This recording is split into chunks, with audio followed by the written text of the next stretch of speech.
Estamos con la segunda y última parte acerca de la profecía final de Israel, que es la profecía de las 70 semanas de Daniel, que son el cimiento, la plataforma, la base, el bastión de todas las profecías de Israel. Rápidamente, Daniel se encuentra bajo el imperio persa, comienza a examinar las profecías de Jeremías, descubre que los 70 años de exilio de Babilonia están a punto de cumplirse, se pone a ayunar, se pone a orar, a buscar a Dios con todo su corazón, porque Daniel quería saber qué futuro le esperaba después del exilio a Israel. Todos en el Antiguo Testamento esperaban algo muy importante, que se llama el reino de Dios, el reino mesiánico de Dios, del cual todos los profetas profetizaron. Entonces Daniel quería saber, ¿ya viene el reino de Dios? ¿Ya vamos a entrar al reino de Dios? Cuando Cristo vino al mundo, vino anunciando precisamente, el reino ha venido a ustedes. Pero él estaba hablando del reino espiritual. O sea que todos aquellos que creyeran en mí, dijo Jesucristo, comienzan a entrar espiritualmente al reino de Dios. Y nosotros nos adelantamos a Israel para entrar al reino de Dios espiritualmente. Pero también viene un reino físico que se conoce como el reino mesiánico de 1000 años, que explica todo el capítulo 20 de Apocalipsis y se conoce como el milenio. Así que si tú tienes a Cristo y yo tengo a Cristo, ya estamos en el Espíritu, en el reino de Dios. Por eso dice Efesios que ya estamos sentados con Cristo. Romanos capítulo 6, ya fuimos enterrados, cuando Cristo resucitó, resucitamos con Él. Algo que sucedió hace 2000 años. ¿Cómo es posible que el Apocalipsis haya sido escrito hace 2000 años? El apóstol Juan viaja al futuro 2000 años y ve la guerra del Armagedón, ve la guerra mundial, ve al anticristo, ve al falso profeta. Juan regresa otra vez a donde se encontraba en la isla de Patmos, exiliado en Apocalipsis, y escribe algo que ya sucedió, que no ha sucedido y que está por suceder. ¿Te están brincando las neuronas? ¿Cómo es posible que pueda encontrar en la Biblia cosas que ya sucedieron? Porque lo que vio Juan, el mundo gira en 365 días, Juan se adelantó 2000 vueltas de la tierra alrededor del sol. Juan se adelantó 2000 años y vio un evento y regresa otra vez al mismo lugar donde se encontraba en el imperio persa. Cuando Alberto Einstein descubre la fórmula E igual a mc al cuadrado, Einstein descubre la cuarta dimensión. Lo que la Biblia explica, energía igual a la masa por la velocidad de la luz al cuadrado. ¿Qué significa esto? Que el tiempo no existe. El tiempo no existe. Ahorita ve tu secundero en tu reloj. Presente. El momento que marca un segundo el secundero, el pasado, ¿dónde está?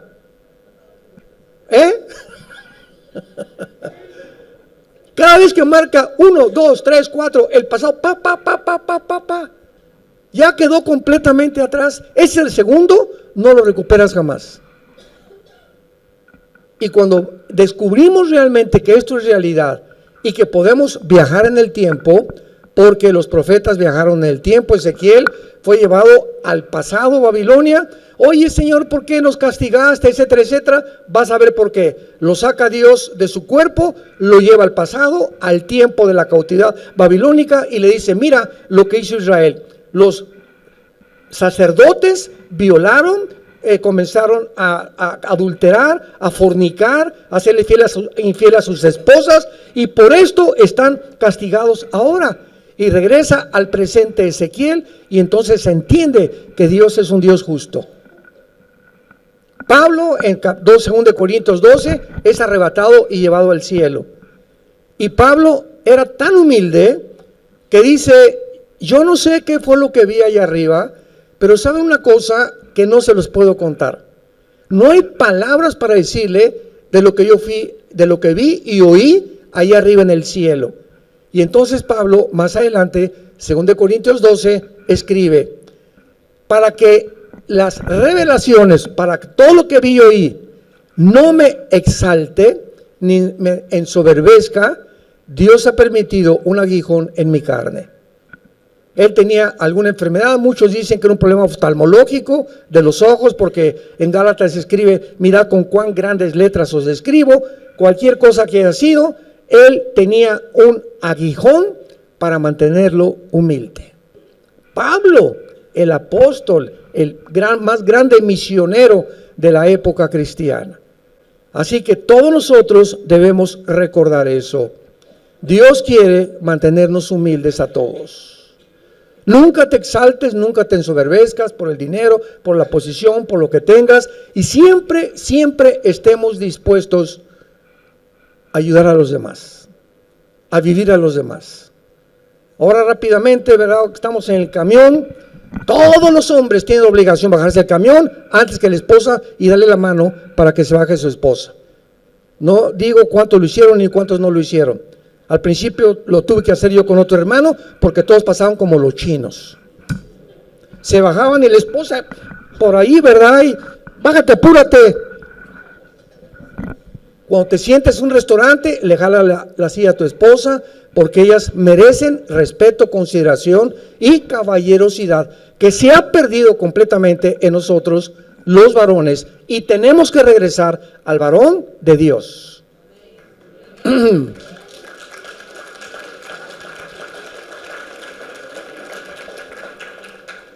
Te vas a subir a tu vehículo, te das la vuelta, le abres la puerta a tu esposa para que suba, y ya que se suba, le cierras la puerta, te regresas y te pones al volante, y no le dices: échate en la cajuela. Estos detalles a nosotros los varones nos parecen que no tienen la menor importancia. Para ellas tiene muchísimo, porque la mujer es muy detallista y tenemos que estar continuamente enamorándolas. Se pierde la caballerosidad. La mujer necesita sentirse respetada, admirada y cuidada, porque para eso Dios nos creó más fuertes que ellas, y hablo en el sentido general. Claro que hay mujeres como Golda Meir, la primera ministra, Margaret Thatcher, mujeres increíbles. La excepción no rompe las reglas, pero generalmente hablando, la mujer necesita caballerosidad. Como varones, no perdamos eso, hermanos. Cada vez que te bajes del autobús, bájate tú primero, dale la mano para que ella se baje las escaleritas. En cualquier momento está listo para ayudarla, porque eso es lo que nos hace verdaderamente, repito, varones de Dios. Nos quedamos en el capítulo 25 de Daniel 9 y estamos viendo las 6 cosas profetizadas para que nosotros conozcamos que cada una de estas se tiene que cumplir antes de la segunda venida y en la segunda venida de Jesucristo. Y dice el versículo 24, las últimas 2 cosas en las cuales pusimos un paréntesis en la primera conferencia antier. En quinto lugar, para sellar la visión y la profecía. Sellar la visión y la profecía. Esto es muy importante porque hasta este momento hemos descubierto, ¿verdad?, que en el Antiguo Testamento, ¿quién eran los profetas o los videntes? Naví en el hebreo. Aquellos hombres que veían hacia el futuro y escribían: va a pasar esto, va a pasar aquello, etcétera, etcétera, etcétera. Y había una ley en el Antiguo Testamento para los profetas. Si un profeta decía algo que no se cumpliera el 100%, no el 99.9%, tenía que cumplirse el 100%, y si no se cumplía el 100%, era falso profeta.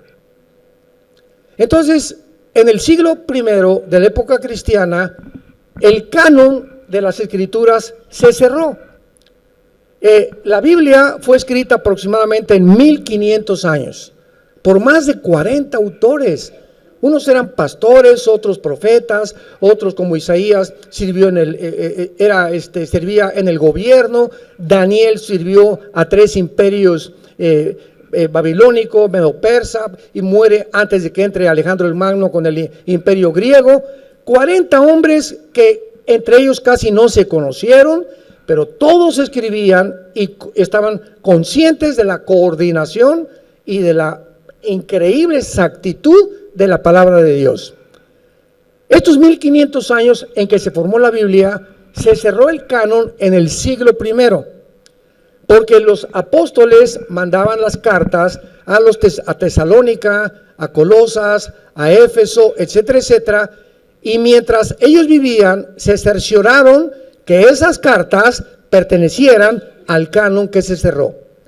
Después del siglo I, ya no aceptaron ninguna revelación, ninguna otra carta que se incluyera en los 66 libros de la Biblia. Se cerró el canon. Y termina el apóstol Juan diciendo en Apocalipsis: cualquiera que de aquí en adelante, o tú oyes que un ángel lo que dijeron, o tuvo una revelación, una profecía, cualquiera que le agregue algo a lo que está escrito, o le quite algo de lo que está escrito, va a caer en las maldiciones de Deuteronomio capítulo 28 y las maldiciones de Dios. Entonces entra la nueva era, el Nuevo Testamento, y entramos en la época de la apostasía, que creo que comenzó 85, 90, más o menos, un movimiento fortísimo dentro de la iglesia cristiana de apóstoles y falsos profetas, donde el rey de Ecuador va a salir este presidente, y de Cuba va a salir aquel presidente, y ahora va a venir una muchacha con un vestido rosa el domingo a la iglesia, esa va a ser tu esposa futura. Y el Señor dice que de aquí va a salir una fuente impresionante de un manantial, que esta iglesia se va a levantar y tú vas a ser más grande que Moisés. Y encontramos una barbaridad de cosas que no nos imaginamos. Y cuando oímos estas cosas, tenemos que preguntarnos: ¿conocemos la Biblia? ¿Realmente hay más profecías o la Biblia está incompleta? ¿Hay más revelaciones o la Biblia está incompleta? Ahora, hay revelaciones espirituales. Yo vengo a la Biblia y entiendo, ahora entendía esto por revelación, pero no en cuanto al futuro. No hay nada al futuro que Dios nos quiera revelar. Y así ha habido cantidad de personas en los últimos 30, 40 años que han profetizado, no se ha cumplido, han caído como falsos profetas y siguen escuchándolos millones de cristianos, por la grandísima ignorancia que vivimos de las Escrituras. Para esta hora hemos nacido, para poder trazar bien la palabra de verdad. Vemos nosotros entonces que va a ser sellada, ¿qué dice aquí? La visión y la profecía. En 1 Corintios capítulo 13, o sea, la visión y la profecía, estamos hablando de Israel, de todas las cosas que le van a suceder a Israel. 1 Corintios 13, versículo 9 en adelante. Escribe el apóstol Pablo: porque en parte conocemos y en parte profetizamos. O sea, todo aquello que vemos en la Biblia que ha sido revelado a nuestro espíritu es parcial. No hay un solo hombre que exista que tenga todo el horizonte de la verdad.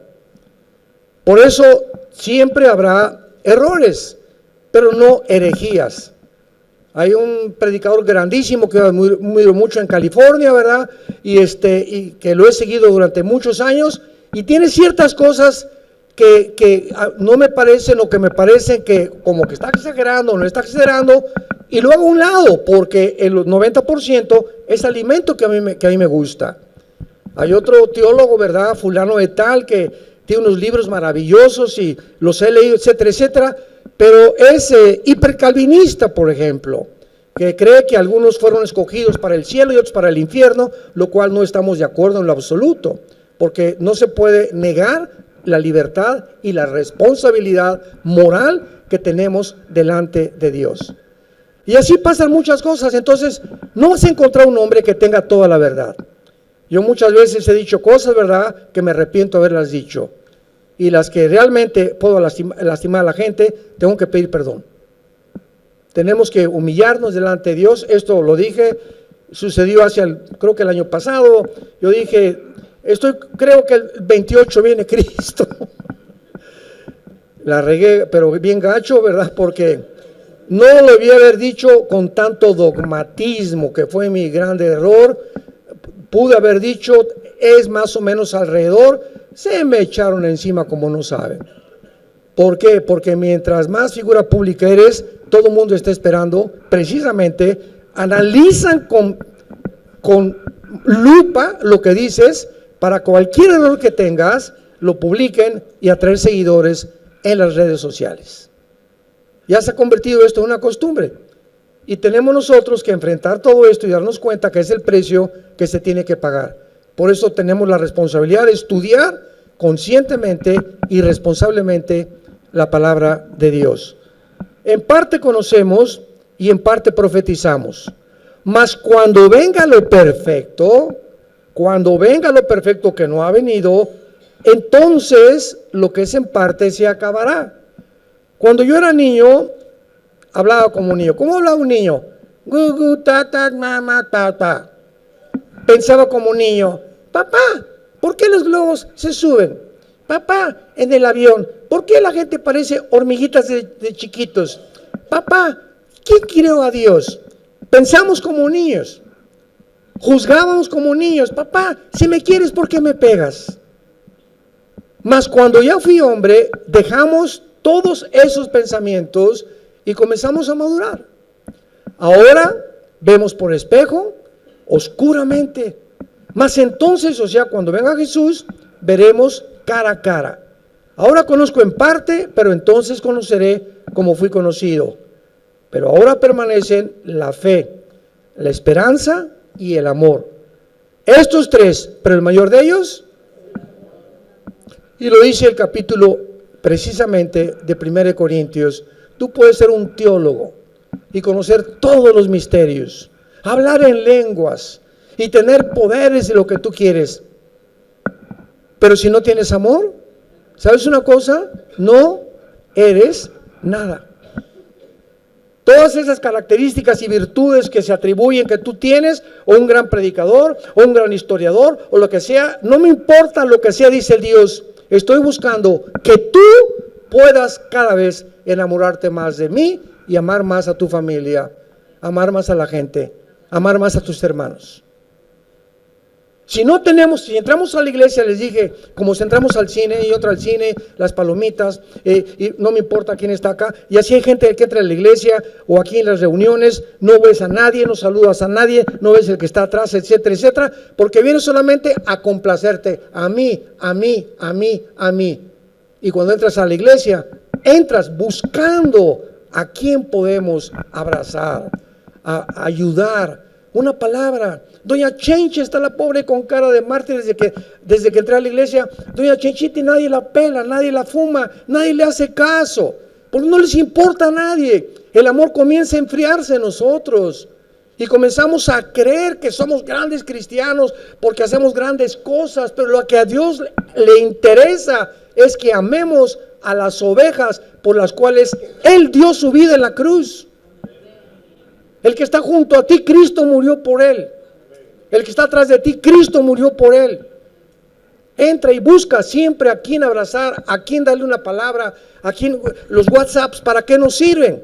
Yo WhatsAppeo 100 WhatsApps a la semana. Me llegan mensajes y los comparto con toda la gente que pueda. A discípulos, etcétera, etcétera, porque siento que me edifica. Esto lo tiene que saber este hermano, y tenemos tantas personas que pienso quién puede bendecir esto, y estamos continuamente pensando no en nosotros, en los demás. Y no te imaginas cómo vas a crecer y cómo vas a madurar y cómo vas a parecerte cada vez más a la imagen de Jesucristo. Porque finalmente cuando lleguemos al cielo, Pedro, hice 100 iglesias. Pedro, gané 400 millones de almas y construí 50 asilos y 10 orfanatorios, Pedro. Ya están listos mis regalos, etcétera, etcétera. ¿Saben ustedes cuál es la única pregunta que Dios nos va a hacer cuando lleguemos al cielo? Y lo único que le va a interesar a Dios cuando lleguemos al cielo, ¿sabes la pregunta que te va a hacer Dios a ti y a mí? Va a ser la siguiente: ¿cuánto te pareces a Jesús? Romanos 8, 29 y 28. Hemos sido conformados para parecernos a la imagen de Jesucristo. ¿Cuánto te pareces? ¿Cuánto del carácter de mi Hijo se formó en ti, que estás enfrente de mí ahora?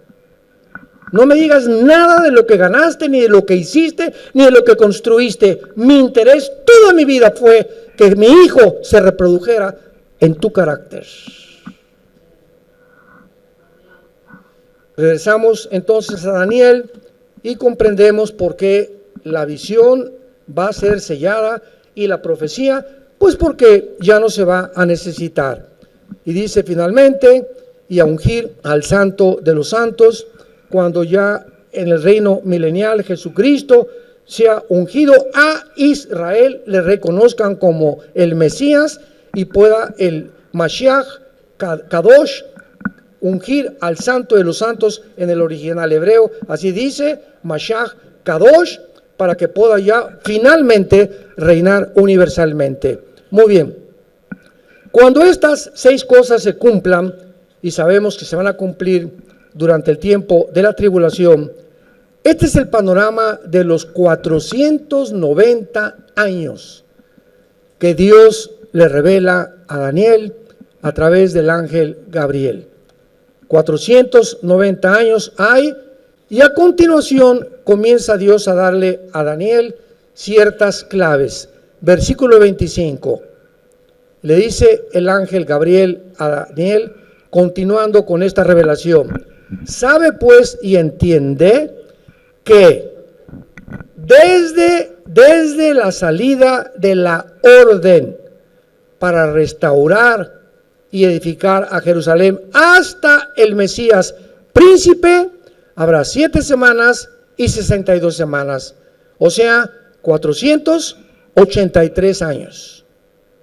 Desde que se ordene la restauración de Jerusalén hasta el Mesías habrá 483 años.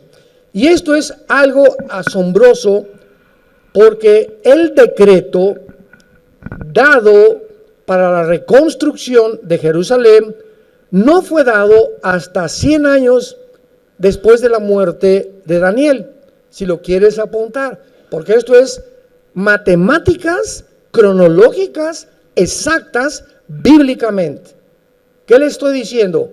Que la primera venida de Jesucristo se profetiza matemáticamente en el Antiguo Testamento, no así la segunda venida, pero matemáticamente fueron exactamente 483 años desde el 14 de mayo del año 445 antes de Cristo, cuando en el libro de Nehemías, capítulo 2, el rey Artajerjes de Persia, que es ahora Irán, dio la orden para restaurar Jerusalén.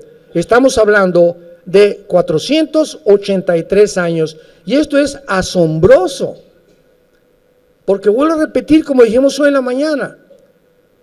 Pues si yo veo que un paralítico se levanta, voy a creer en Dios.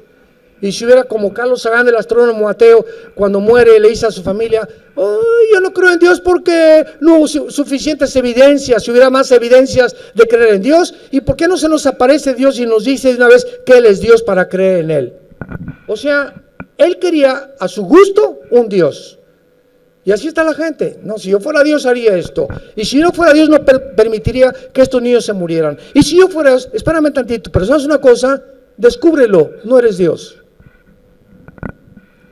Y sus pensamientos de Él no son tus pensamientos, ni tampoco Él actúa como tú quieres que Él actúe.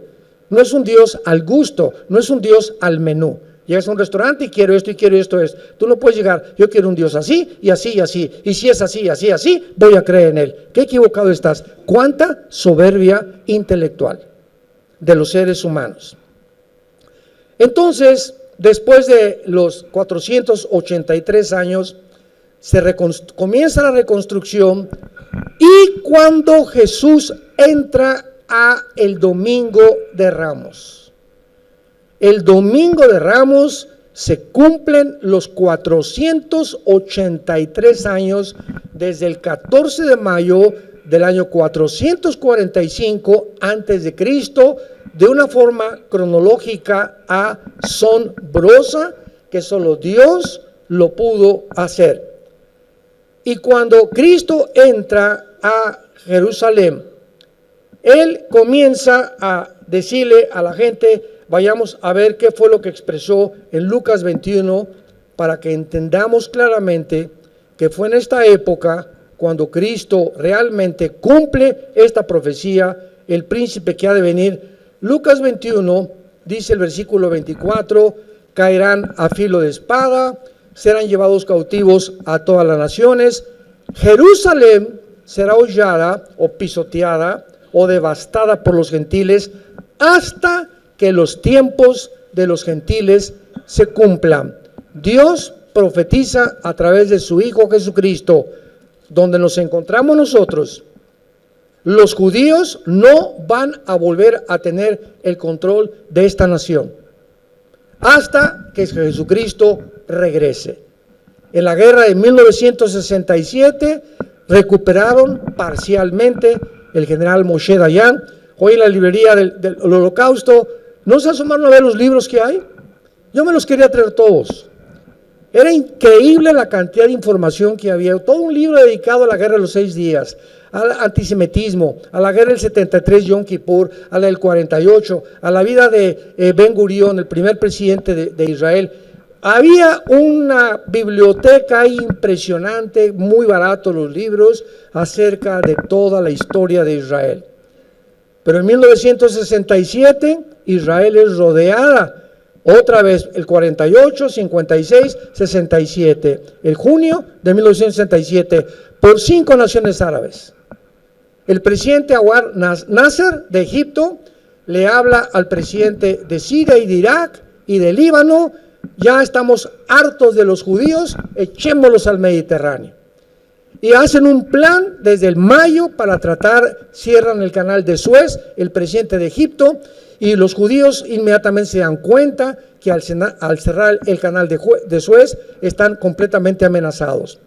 Y entonces lanzan el 1 y 2 de junio el ataque en contra de Israel. Pero hasta la fecha, los pilotos de esta nación, los pilotos judíos en los F-35 que tienen ahora, en aquel tiempo eran F-16, son los mejores pilotos del mundo. Más que los MiG rusos y que los F-35 de los gringos y más que los aviones de los ingleses. Nadie supera en el siglo XXI y los últimos 75 años la aviación que tiene Israel. Los israelitas se suben en 6 aviones el 2 de junio, elevan y se suben a los aires y van a Egipto a las 4:30 o 5 de la mañana y comienzan a bombardear y barren toda la aviación de Egipto. Después Jordania, el rey Hussein, oye, y comienza la propaganda: estamos ganando la guerra, dice Nasser y sus mentirosos de los que tienen el control de la propagación de las noticias. Y Jordania, el rey Hussein: pues sí, pues yo le entro, no me quiero quedar atrás de esta victoria contra los judíos. Y entra Jordania y un piloto o un sargento judío intercepta la comunicación entre Jordania y Egipto y se van contra Jordania y le acaban completamente con lo que tiene, acaban con todos los aeropuertos de Líbano, de Siria y de Egipto. Y de Egipto. Y el 6º día, como dijimos, ya no había nada que conquistar. El general Moshe Dayan entra a Jerusalén.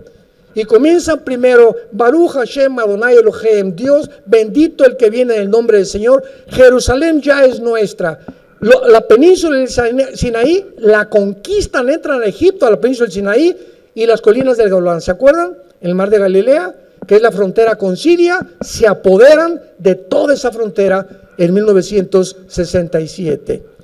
Pero pasan algunas semanas y la Liga de Naciones o las Naciones Unidas, la ONU, les manda un recado y les dicen: si ustedes mantienen el control de la península de Sinaí y no se salen de las colinas del Golán, va a haber una guerra peor todavía contra los musulmanes.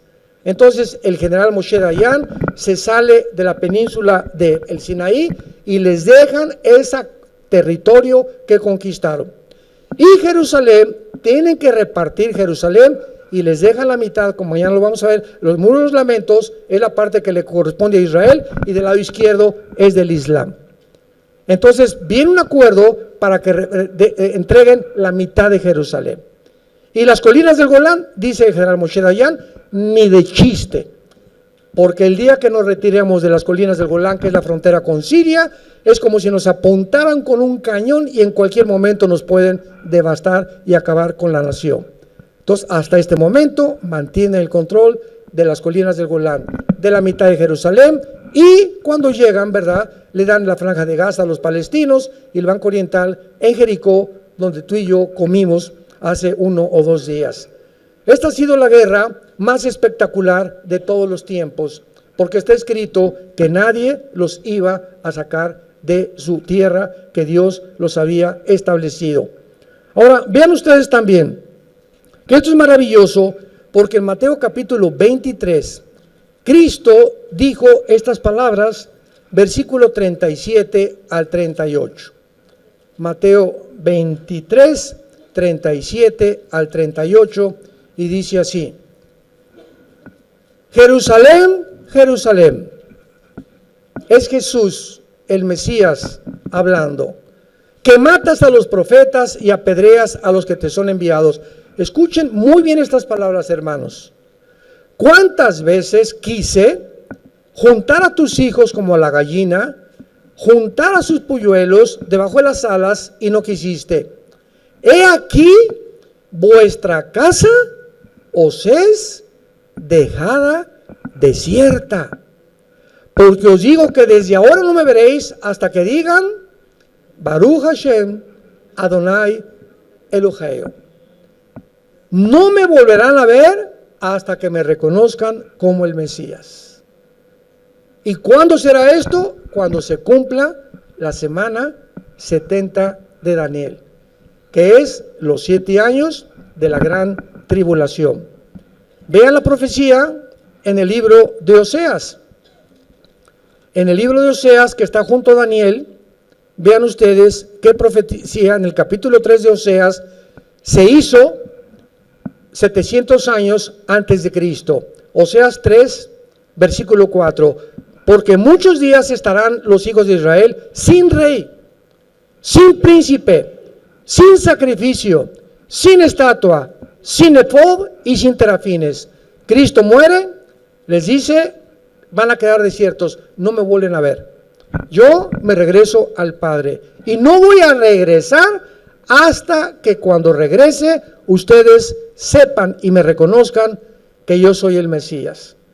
Entonces Cristo se va al cielo y Dios forma la iglesia y Israel queda ahorita bajo el juicio de Dios. Actualmente Israel no es la nación de Dios. En Cristo no hay judío, ni griego, ni italiano, ni español, ni mexicano.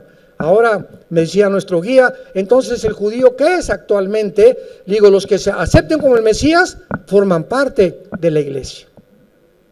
Y la iglesia está formada actualmente por judíos mesiánicos que han aceptado a Jesús. Un judío ahorita que acepta a Jesús forma parte de la iglesia. Como el capitán del barco en Galilea que se presentó y dijo que él creía en el Mesías, es judío, él forma parte de nosotros, de la iglesia. Así que nosotros, me preguntaron también, ¿y por qué no te haces tú judío? Le digo, porque ya lo somos. ¿Cómo que ya son ustedes judíos? Sí, porque la palabra judío significa el que alaba. Y Jesús dijo, Dios mi Padre busca a los que le alaban y adoran en espíritu y en verdad. Y ahora la iglesia somos los únicos que alabamos a Dios en espíritu y en verdad. Somos los verdaderos judíos. Espiritualmente, no tengo que hacer un juramento al judaísmo ni ponerme la kipá para poder identificarme con Israel. Dios sabe quiénes somos nosotros, pero hemos dicho y nos hemos cansado, Dios no ha acabado con Israel.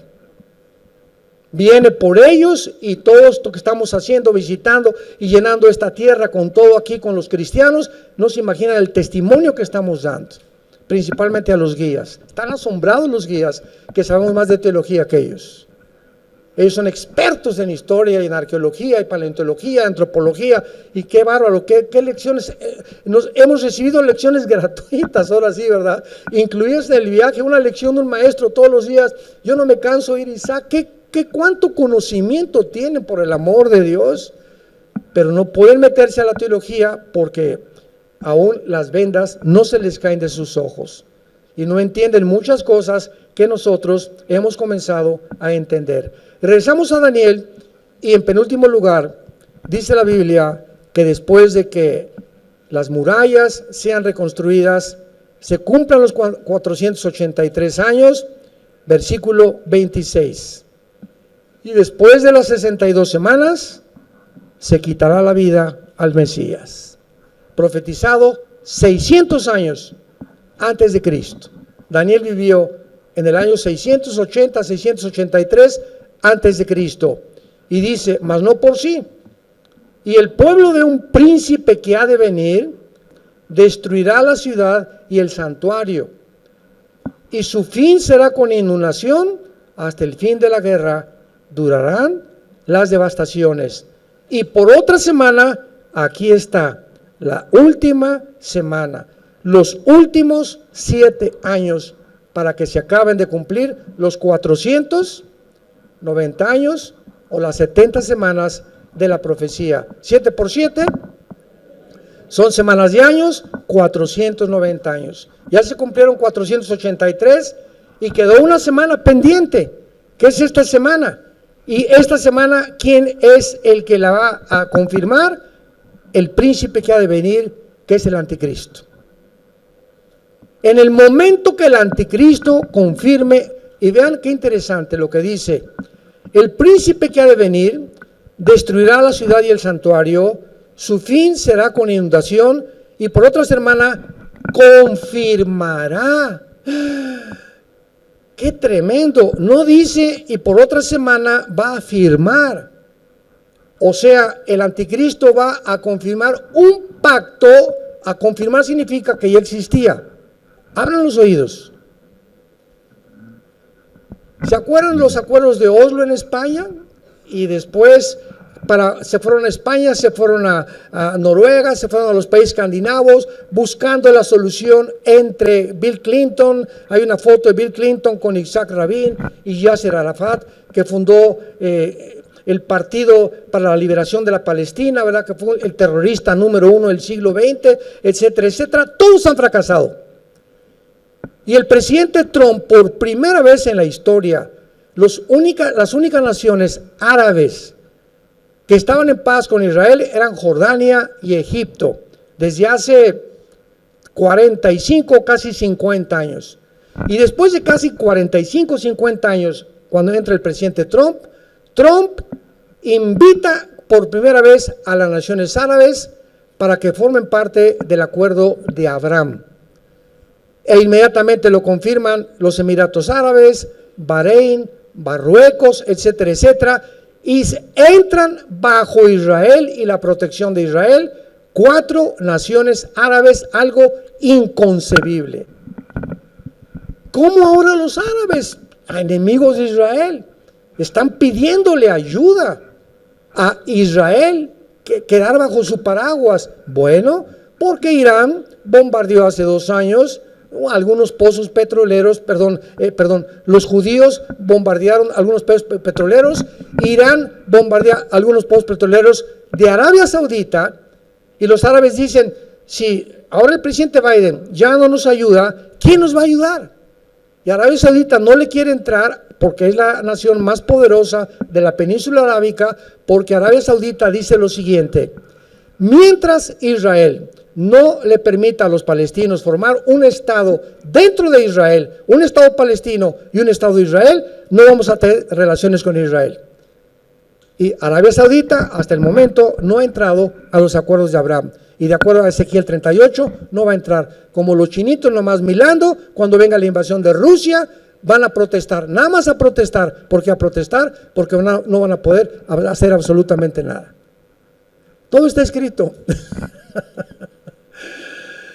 Aleluya, Señor, bendito sea el Señor Jesucristo y su Padre.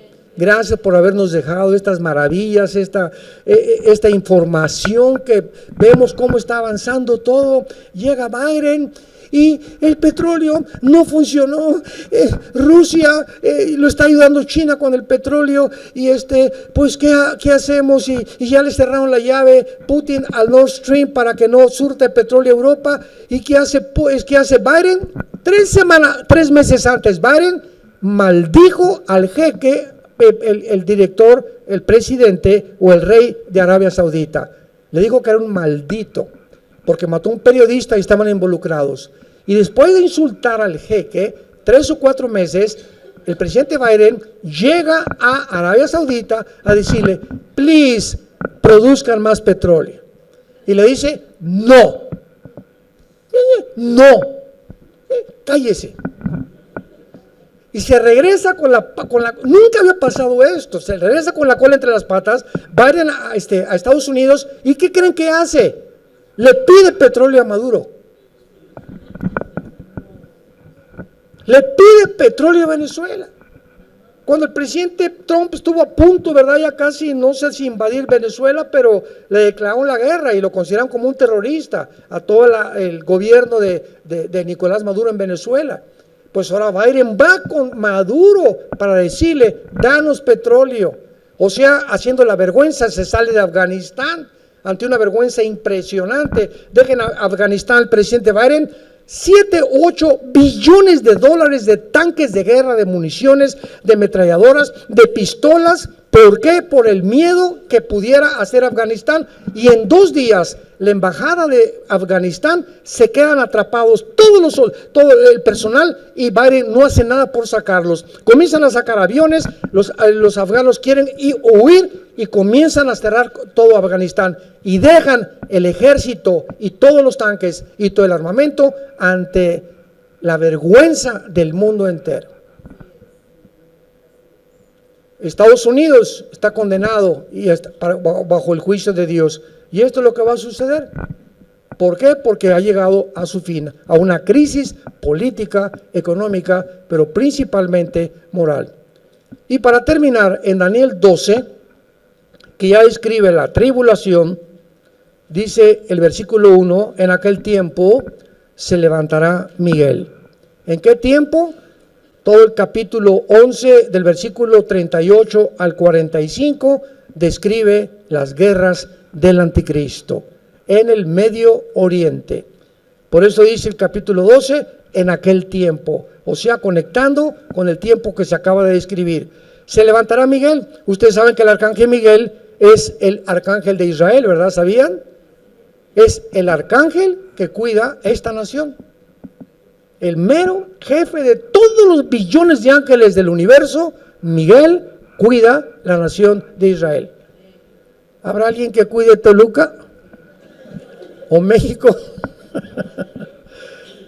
Y se dice: se levantará Miguel, el gran príncipe que está de parte de los hijos de tu pueblo. Ahí está, se le confirma a Daniel, y será tiempo de angustia.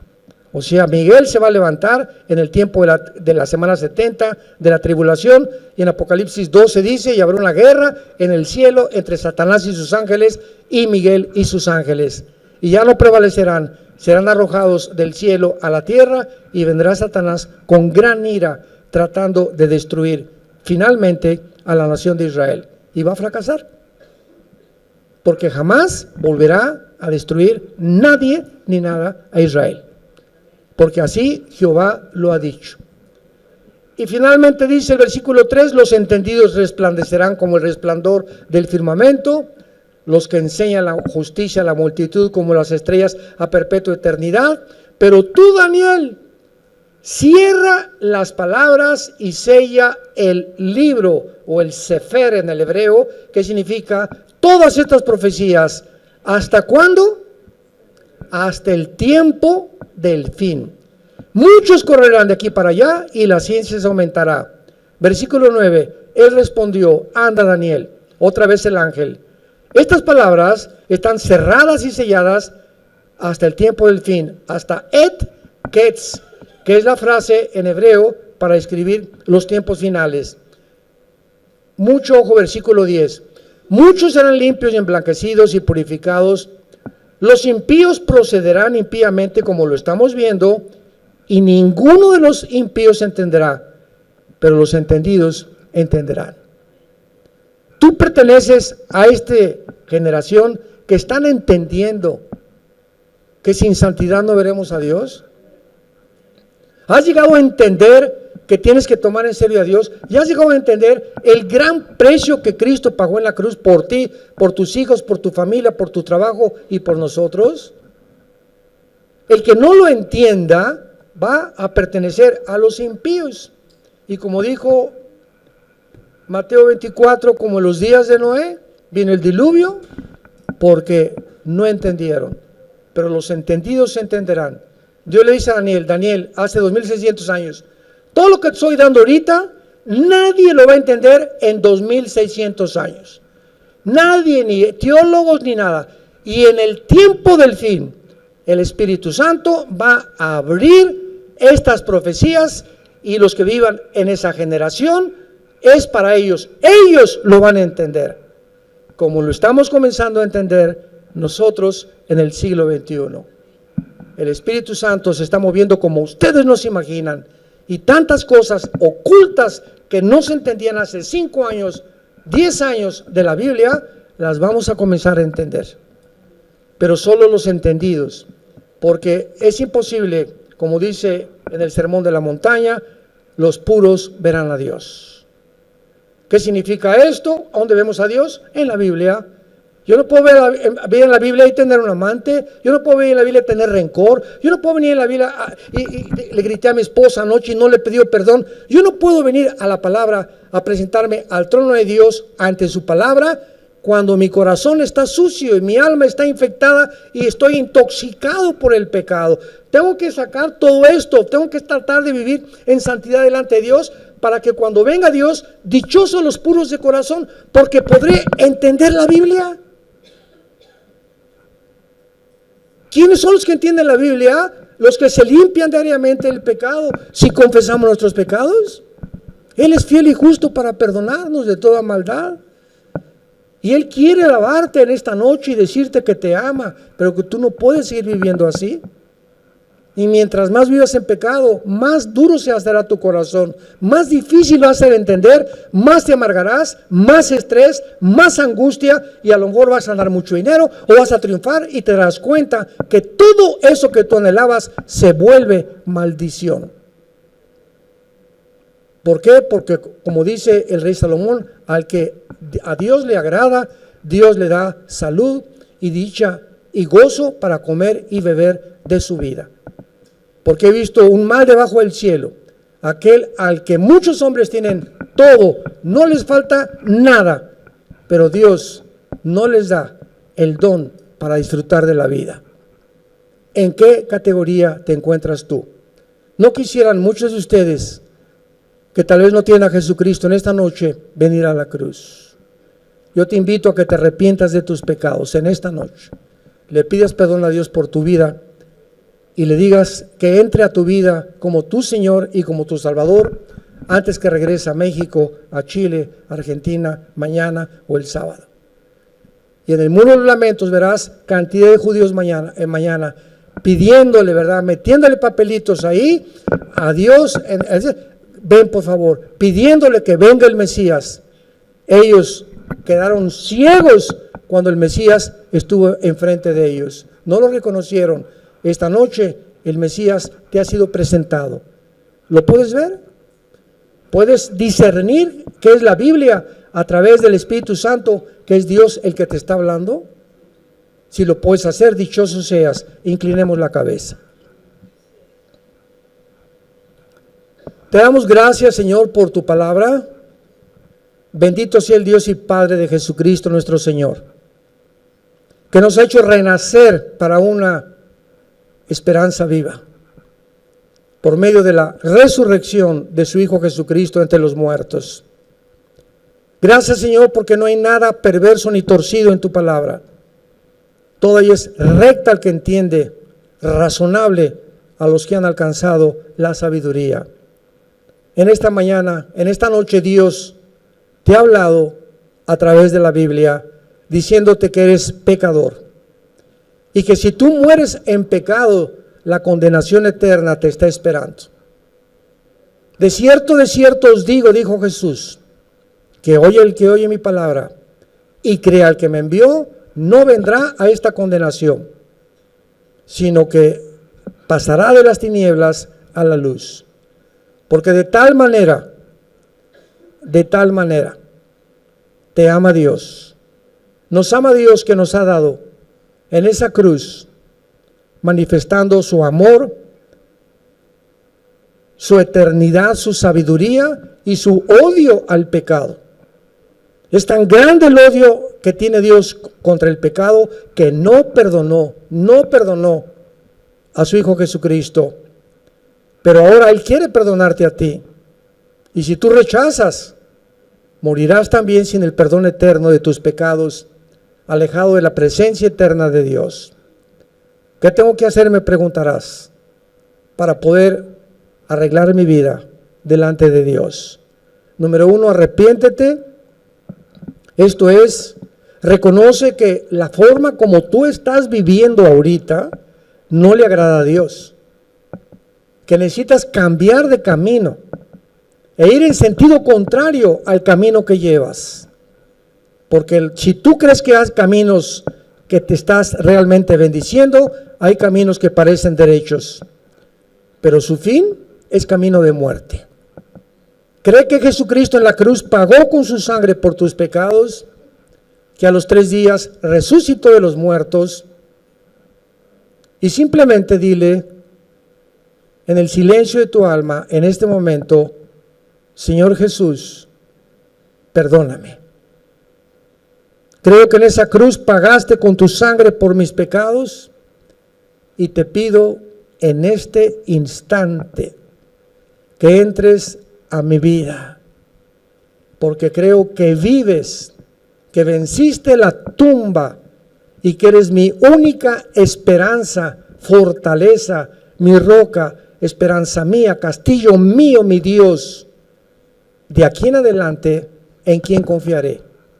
Gracias por darme la vida eterna y las promesas que el día que yo muera voy a verte cara a cara, enjugarás mis lágrimas y podré saber que valió la pena haber muerto a mí mismo, a mí misma, y haberte entregado mi vida en esta noche. En el nombre de Jesús. Amén. Y amén. Y amén.